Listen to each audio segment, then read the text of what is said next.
Alright, picture this. You're scrolling through a comment section, or maybe listening to a podcast, and someone drops the phrase Roger Bank. You pause. Is it a person? A place? Some kind of financial institution you've somehow missed? Or is it something else entirely? If you've ever found yourself scratching your head at this particular piece of American slang, you're definitely not alone.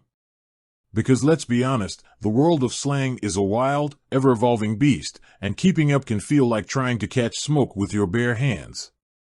So, let's dive into the burning question: what exactly is a Roger Bank? And more importantly, why do people use it? Before we get to the juicy details, it's crucial to understand the context. Slang, by its very nature, is informal, often regional, and can change meaning rapidly. What might be popular today could be totally obsolete tomorrow.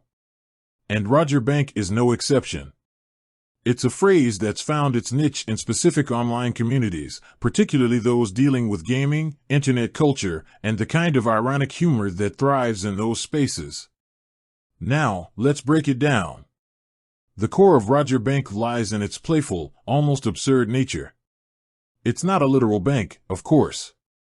There's no physical building with that name, no official financial services. Instead, it represents something far more ephemeral, a source of readily available, often questionable, information or resources. Think of it as a mental repository, a place where you store all those bits of knowledge, theories, and half-baked ideas that you've picked up along the way.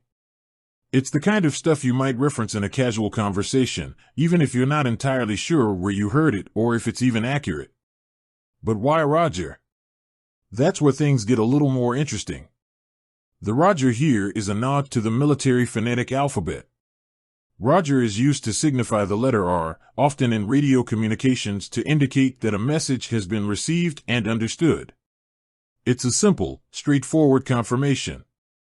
But in the context of Roger Bank, it takes on a slightly different meaning. It's about acknowledging a piece of information, even if it's dubious. It's like saying, "Yeah, I heard that somewhere," with a wink and a nudge. It's a way to signal that you're aware of a particular idea, even if you're not necessarily endorsing it. It's a way to say, "Roger that," even if it's totally bonkers. Now, let's talk about the bank part. The term bank, in this context, suggests a collection, a storehouse. It's where you keep things, whether it's money, knowledge, or, in this case, random pieces of internet lore. So, Roger Bank is essentially a mental storage unit for all those Roger moments, those times when you've acknowledged a piece of information, regardless of its validity. So, how does this play out in real life? Imagine you're in a gaming forum, and someone claims that a certain character has a hidden ability that's never been officially confirmed. Someone else might chime in with, "Yeah, I've heard that. It's in my Roger Bank." This doesn't necessarily mean they believe the rumor, but it acknowledges that they've encountered it before. Or, let's say you're discussing a conspiracy theory with a friend.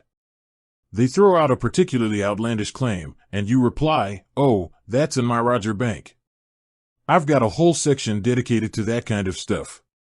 It's a way to acknowledge the claim without necessarily endorsing it, a way to say, "I've heard it, but I'm not sure what to make of it." The humor of Roger Bank comes from its ironic detachment. It's a way to acknowledge the absurdity of some of the information we encounter online, without taking it too seriously. It's a way to say, "I'm aware of this, but I'm also aware of how ridiculous it might be." It's also a way to build a sense of community. By referencing Roger Bank, you're signaling that you're part of a shared understanding, that you're familiar with the kind of ironic humor that thrives in online spaces. It's a way to connect with others who get it, who understand the playful nature of the phrase.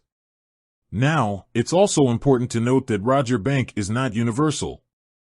It's not something you'll hear in everyday conversation outside of specific online communities. It's a niche piece of slang, a linguistic quirk that has found its place in the digital world. And, like all slang, it's subject to change. The meaning of Roger Bank could evolve over time, or it could fall out of favor altogether. That's the nature of language, especially in the fast-paced world of the internet. So, what have we learned? Roger Bank is a playful, ironic term that refers to a mental repository of questionable information and resources. It's a way to acknowledge a piece of knowledge, even if you're not entirely sure where it came from or if it's accurate. It's a nod to the military phonetic alphabet, a way to say, Roger that, even if it's totally bonkers.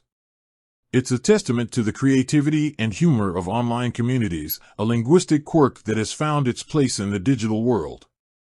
It's a way to connect with others who get it, who understand the playful nature of the phrase. And remember, slang is always evolving. What's popular today could be obsolete tomorrow. So, keep your Roger Bank up to date, and be ready for the next linguistic curveball. With that said, thanks for watching, and until next time.